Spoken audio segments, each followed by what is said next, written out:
Les gars, aujourd'hui on a pour vous une vidéo absolument massive car je vais vous y montrer le signal qui n'a jamais échoué auparavant. Et devinez quoi, je vais également comparer ceci au cycle précédent du Bitcoin car comme on le sait déjà, le Bitcoin a tendance à se répéter en termes de saisonnalité ainsi que de cycle tous les 4 ans. Je vais donc vous montrer tout ceci aujourd'hui, je vais vous montrer cet énorme signal que vous devez connaître au plus vite si vous détenez la moindre crypto-monnaie. Non seulement cela, je vais aussi vous montrer bien sûr les dernières nouvelles sur le plus court ainsi que le long terme, je vais vous montrer ce que les bandes de Bollinger dont on parlait hier nous disent en ce moment pour le prix du Bitcoin, et devinez quoi, on est sur le point de voir un énorme mouvement du Bitcoin, ici plus tôt que tard visiblement, on est allé de côté, on a tradé cette volatilité en profitant du mouvement latéral, comme on l'avait déjà prévu, tout ça en gagnant beaucoup d'argent, et ça fait plaisir, mais les gars, le temps pour le Bitcoin de bouger est bientôt arrivé. Je vais donc vous parler de tout ceci, je vais vous montrer les marchés traditionnels également, je vais vous montrer les dernières nouvelles sur la macroéconomie, et simplement des trucs généraux que vous devez savoir pour les prochains jours, ok? Donc, le 26 octobre, comme vous pouvez le voir,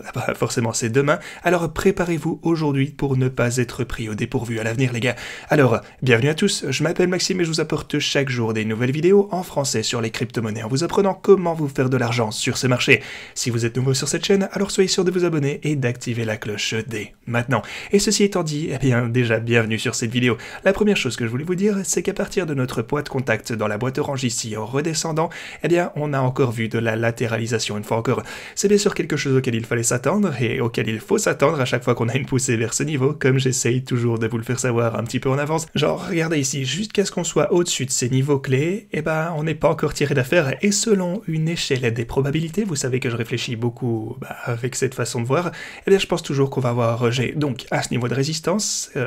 qu'on a déjà dépassé en ce moment, vous pouvez voir qu'on a retesté ça 2 fois sur ces chandelles, ce qui est tout à fait ok quand on y pense. Mais si tout ceci a pu vous fournir la moindre aide, ce que je vous ai montré ces derniers jours, avec, je sais pas, le fait que même si on pouvait surmonter ça, si on avait toujours la moyenne mobile de 50 jours ici à dépasser, c'était pas gagné, et donc ce sera le premier niveau clé de résistance qu'on devra franchir après cette ligne rouge. Donc si tout ceci vous a aidé à obtenir l'information qu'on pourrait effectivement avoir un rejet de ce niveau, alors s'il vous plaît, envisagez de laisser un like sur cette vidéo, ça ferait plaisir, car j'essaye toujours de vous préparer à l'inattendu, et j'essaye de vous donner ces informations le plus tôt possible. Et c'était définitivement un niveau clé, pour moi au minimum, duquel être conscient avec la ligne orange ici qui pourrait rejeter le prix du Bitcoin et ça a été impactant effectivement. Vous pouvez voir qu'en ce moment on est un peu coincé entre cette moyenne mobile qui va donc continuer quelque chose comme ceci et bien sûr le support actuel mais la résistance précédente de ce triangle. Donc en fait si on pouvait avoir un élan plus important pour franchir ce niveau, c'était donc la ligne à 19 500 $, également dépasser la boîte orange qu'on a ici à 19 700 cette fois et puis je pense alors qu'on pourrait aller voir le prochain niveau de résistance vers les 20 900 $ qui est la ligne mauve dont je vous parlais dans les vidéos précédentes. Si on peut donc dépasser ceci, c'est à ce moment-là, je pense que le Bitcoin pourrait entrer dans un état beaucoup plus haussier en fait il me semble, et jusque-là, ce sera un petit peu indécis. Jusqu'à ce qu'on puisse voir ça, on reste prudent, alors on est toujours en dessous de ma très importante boîte orange qu'on a là, ça a été un niveau clé qui nous a sauvés, genre, de sauter dans des positions imprudentes sur le plus long terme à plusieurs reprises déjà. En fait, on a même pu shorter à partir de ce niveau, et ça a été forcément très très rentable dernièrement. Comme je vous le disais, si ça vous a été utile, j'apprécierais un like sur cette vidéo. Mais continuons maintenant à parler de signal qui n'a jamais échoué auparavant, ou du moins pour les cycles qui ont précédé celui dans lequel on se trouve actuellement. C'est la ligne rouge ici, et il s'agit de la moyenne mobile de 300 semaines. Je vous avais montré en fait la signification de tout ceci, vous pouvez voir que pour la première fois depuis très longtemps, maintenant on est en train de s'approcher de ce niveau, qui est exactement, attendez laissez-moi voir ça, 17 700 $. Donc voilà, ce que je voulais vous dire, c'est qu'on pourrait encore descendre un petit peu plus bas que ceci pour revenir atteindre ce niveau, ça c'est une possibilité, mais je vous montre juste que on est dans les alentours de cette ligne super importante. Et restez dans les parages les gars, je vais vraiment vous montrer pourquoi c'est si significatif. Vous pouvez en fait voir que pendant le crash du Covid, donc c'est juste là quand on a trouvé du support et qu'on n'est pas tout de même descendu en dessous de ce niveau lors de ce fameux crash du Covid, en fait vous savez que vous voyez qu'on a eu un rebond massif à partir de ce niveau. De plus, ce qu'on peut voir de ce côté, c'est que dans le cycle précédent, en 2015 cette fois, eh bien on constate qu'on a touché ceci une fois, puis on a latéralisé une deuxième fois ici, et aussi, ce que je voulais vous souligner, c'est qu'en combinaison avec l'atteinte de cette fameuse moyenne mobile de 300 semaines, on a également un croisement haussier sur notre indicateur LMACD, ce qui, en fait, crée la zone de support historique que vous avez juste ici. C'est ce qui en fait le signal qui n'a jamais failli jusqu'à présent, et vous pouvez voir aussi que quand on a touché ceci plusieurs fois, ici 2 fois, on a vu un LMACD croiser ceci dans cette zone en vert plus précisément, on voit donc le bleu prendre le pas sur l'orange, ok? Mais maintenant, continuons avec le cycle suivant, lorsqu'on a touché ceci avant de rechuter, et on a également eu un croisement croisement haussier ici, avec le LMACD une fois encore. Donc on a ce croisement, et puis boum, tout droit vers le bas. Voilà alors un petit peu comment tout ceci s'est passé lors du crash du Covid. On est venu retoucher ça sur le bottom du crash, mais par contre vous savez qu'il s'agit aussi d'un événement de type Black Swan, mais bon ça a toujours eu lieu, ce qui est énorme pour le Bitcoin, et devinez quoi, on a eu ce croisement haussier sur le LMACD. Donc oui, c'est certainement quelque chose qu'on va devoir surveiller, qui est super impactant, et ce que vous avez ici en gris, alors c'est le cycle avant celui-ci, attendez, non désolé, cette ligne noire est le cycle précédent, et le gris c'est le cycle encore avant celui-là. Donc voilà, on a simplement le prix, et au fait les gars, ça a été posté par Trading Shot au départ, j'ai oublié de vous dire, alors grosse dédicace à lui. Mais voilà, il s'est occupé de l'action des prix ici en gris, il a pris l'action des prix dans le cycle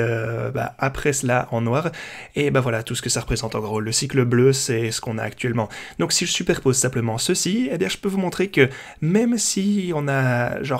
en gros eu des divergences, comme on pourrait dire, sur les, surtout sur les intervalles inférieurs, forcément, dans l'ensemble, on est toujours au même niveau que si on suivait les cycles précédents, genre exactement la même chose, et c'est vraiment impressionnant. C'est donc super intéressant à suivre, et si on a le cycle précédent presque comme une représentation exacte ici, ça peut, c'est important à noter parce que ça peut nous donner une bonne idée de ce qui pourrait suivre. Aussi, si j'ajoute juste ceci, le gris et le noir là au cycle précédent, et que j'ajoute ceci, eh bien on devrait être dans les environs du bottom ici, c'est là où je voulais en venir. Maintenant, comme vous le savez, je vous dis depuis quelques semaines déjà que je ne pense pas qu'on va tomber aussi bas que ce que le sentiment général des marchés ne nous laisse penser en ce moment. Je pense donc qu'on pourrait voir une autre baisse pour le Bitcoin, ça c'est vrai, je vous l'ai déjà dit, mais je pense que dans ce cas, ça serait le fond de la baisse, genre le fond total. On verra peut-être même pas cette grosse baisse au final, on le verra pas, c'est pas forcément nécessaire, mais ça mettrait simplement plus à l'aise si on voit une grosse baisse du Bitcoin lors d'un dernier gros bouleversement. Disons qu'on pourrait revenir ici vers les 16 500 ou même les 18 000 $, et ça, je pense que ça me rendrait vraiment plus confiant que le fond est vraiment là, parce que si à la place on voyait une continuation vers le haut à partir de ce point, je me dirais toujours, ok, on n'a pas encore vu de capitulation finale, et ça risque d'arriver par surprise. Si on voit que, tout le monde vient d'abandonner, les mineurs, les investisseurs, etc., la capitulation qui descend jusque-là, alors j'aurais davantage la confiance de me dire que le bottom est arrivé. Bien sûr, ça ne doit pas nécessairement se passer de cette façon, on pourrait, tout comme le graphique se suggère ici, simplement latéraliser, et on pourrait peut-être redescendre vers cette ligne rouge ici, 17 700 $, ce serait pas aussi important, et vous savez, ça marche pour moi aussi, en fait, si on vient jusque là, je vais me lancer quand même lourdement dans le Bitcoin, mais certainement si on descend ici vers cette boîte orange aux 16 300 $, ça j'y compte bien, mais bon, en général, je pense toujours qu'on va pas, avoir autant de baisse que ce que le sentiment général ne pourrait le laisser penser, voilà où je voulais en venir. Je vais, en fait, contre le marché, les gars, l'important c'est que vous puissiez gagner beaucoup d'argent si vous allez à l'encontre du marché, car tout le monde fait le contraire de ce que vous faites, en gros. L'essentiel, c'est que, non seulement vous voulez aller contre le marché, mais vous devez bien entendu aussi avoir raison d'aller contre le marché, et ça c'est toujours la chose la plus difficile. Pour le coup, j'ai à peu près... honnêtement, j'ai plutôt confiance en ma capacité à avoir raison à cette occasion et à acheter du Bitcoin à ces niveaux inférieurs.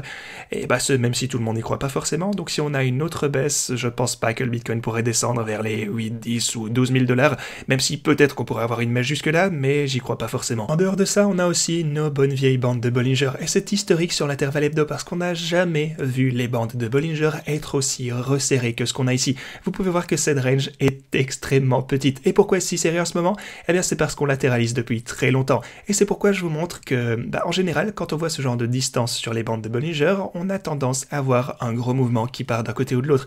Ok, donc c'est quelque chose pour lequel on doit être préparé, ça risque d'arriver tôt ou tard. Vous pouvez voir qu'on était assez resserré ici, bon pas aussi serré que maintenant c'est vrai, mais ok, c'était quand même serré, on a vu un gros mouvement vers le bas. Vous pouvez voir qu'on était serré ici, on a vu un gros mouvement vers le haut, on était serré juste là, bon pas aussi serré encore une fois, mais ok, on a tout de même vu au bout d'un moment au moins une progression significative, et vous pouvez voir qu'ici, par contre, là on était extrêmement serré. On a également vu une grosse baisse après ceci, donc c'était important à noter. Ainsi, vous pouvez voir là, boum, serré, grand mouvement, serré, gros mouvement encore, et ainsi de suite, et ainsi de suite.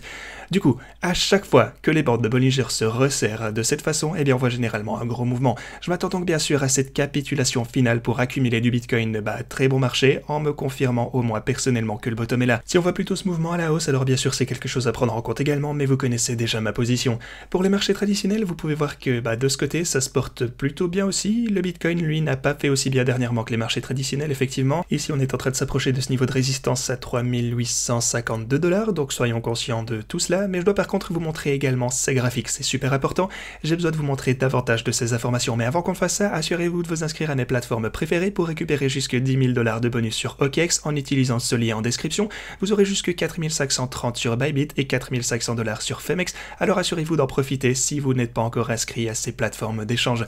Mais voilà, ceci étant dit, laissez-moi vous montrer tout ceci. Il s'agit du prix du Bitcoin contre le Nasdaq cette fois, et il compare simplement le prix du Bitcoin à celui du Nasdaq. On a aussi les bandes de Bollinger ici, vous pouvez voir que on est encore une fois en train de serrer très étroitement dans ce graphique également, de ce fameux graphique du Bitcoin contre le Nasdaq. Et à chaque fois qu'on voit cela, à chaque fois qu'on voit ce genre de compression des bandes de Bollinger, ce que vous voyez juste ici, en fait c'est une représentation du resserrement pour ainsi dire des bandes, eh bien vous pouvez voir que juste ici, on n'a pas encore vu de gros mouvements, donc c'est à venir, mais on a vu un mouvement massif à chaque fois qu'on atteint ce niveau auparavant. Ok, donc on a celui-ci, là on n'a pas vu de mouvement vers le bas, celui-ci, là on l'a vu à la hausse cette fois, ici donc boum, vers le haut, et là vers le bas pour le coup. Donc voilà, en général sur les 1, 2, 3, 4, 5, 6, 7 et 8 fois où on a vu ceci, eh bien en général on a vu un mouvement à la hausse. Du coup, 6 fois sur les 8 fois au total, on a eu un mouvement vers le haut sur la compression des bandes de Bollinger ici sur le graphique du Bitcoin contre le Nasdaq. Alors gardez un œil attentif là-dessus les gars, c'est super important. C'est tout de même quelque chose de vraiment inhabituel à tracer ici, le Nasdaq contre le Bitcoin, on voit pas ça tous les jours, mais voilà, c'est publié par TechDeck à la base et c'est super important d'y faire attention, c'est plutôt significatif. Maintenant, voilà autre chose qui est également important pour la Chine, car ils continuent d'ordonner à leur banque centrale d'acheter des actions. Ils sont donc essentiellement en train de soutenir leur économie et de la stimuler actuellement. Alors combien de temps encore avant que les États-Unis ne commencent à changer d'avis, à pivoter? Eh bien ici, on a Janet Yellen, secrétaire au Trésor des États-Unis, qui nous dit que l'obligation à 20 ans est bien moins liquide et qu'aucune décision n'a encore été prise à ce sujet. Elle dit qu'il est concevable que quelque chose puisse être fait avec les rachats. Donc, comme on le sait, le bond du Trésor à 20 ans a chuté drastiquement dernièrement, et genre forcément les gens sont pas super contents à ce propos. Alors, peut-être qu'on va avoir une sorte de relance ici, encore une fois de la part de la réserve financière aux États-Unis, ou du gouvernement, ou de qui que ce soit en fait, mais je ne vois aucune raison d'être genre super bearish dans le sens où, en fait plutôt de la façon dont j'ai été dans la dernière année écoulée plus ou moins, les 2 derniers mois en fait j'ai été vraiment pessimiste car le prix du Bitcoin a continué de baisser ici, et je précise bien au court terme, au long terme j'y crois toujours, mais voilà, on a tradé cette volatilité latérale, ce qui est absolument fantastique, mais bientôt je pense tout de même que si on voit un gros mouvement vers le bas, je pense qu'on va très rapidement par la suite recommencer à accélérer vers le haut, ou même si on voit pas ce fameux mouvement vers le bas, vous savez déjà mon avis, je pense que si vous regardez en arrière d'ici 1 ou 2 années, eh bien de toute façon on sera à des prix bien plus élevés, on s'en souviendra comme d'une bonne occasion. Je pense donc que vous ne devriez pas être aussi bearish que le marché en général le pense en ce moment, bien sûr c'est pas un conseil financier, c'est juste mon humble avis. Sinon, il va se passer autre chose de très important dans les prochains jours, les gars. Vous allez voir les revenus de Microsoft. On a aussi Google, Visa, Coca-Cola et plus encore dans les prochains jours. Et les revenus qu'ils vont publier vont donc avoir un impact énorme sur les marchés traditionnels et par conséquent sur le Bitcoin, comme vous le savez.